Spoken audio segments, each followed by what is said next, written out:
Hi mga ka-watchers! Good morning, good afternoon, and good evening. Welcome back to my channel. So by the way, sa mga hindi pa nakapag-subscribe, please don't forget to click the subscribe button. Especially yung mga content kong binablog, nakatulong naman in choosing your first car, even your upgraded car. So once again, dito tayo ngayon sa Suzuki Espresso 2024. No? At yung i-content ko ngayon kasi I will put into perspective yung trunk, kung gaano siya kaliit or kung gaano siya kalaki. Ito yung magiging pagkukunan ko ng sample. So this is the standard mineral water o yung lalagyan ng mineral water. Bumili ako ng 4 tapos nilagay ko na dito sa loob. So yan yung 4 na lalagyan na tubig, punong-puno to.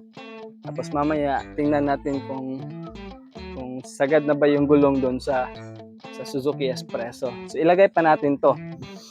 Kasi may space pa eh. Ayan, yan po yung space. So ito na, so ilalagay natin. So overall, 5 lalagyan ng mineral water yung may papasok natin sa trunk ng Suzuki Espresso. Aha! Ayan, may space pa dito. May space pa dyan. Medyo maliit na. Siguro mga nasa 4 inches. Tapos may space pa naman dyan, banda.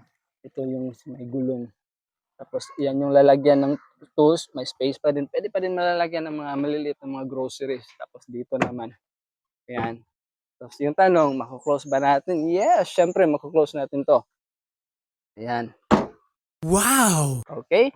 Tapos yung clearance between the wheelbase. So talagang spacious pa naman. No, walang problema. So what if may laman yung pang-5, so may space pa talaga. Ayan. So if no, for me, I can say ang ganda, no? Talagang na-enjoy namin itong Suzuki Espresso. Nalalagyan ng mga gusto namin lalagyan. So yung tanong, what if maglalagay tayo ng mga malalaking bagahe? So yun yung gagamitin nating example, yung lalagyan ng tubig.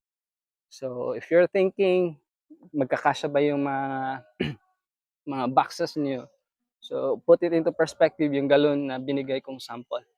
Yun lang yung mga ka-watchers, no? Thank you so much for watching. Hopefully may natutunan kayo sa content nito.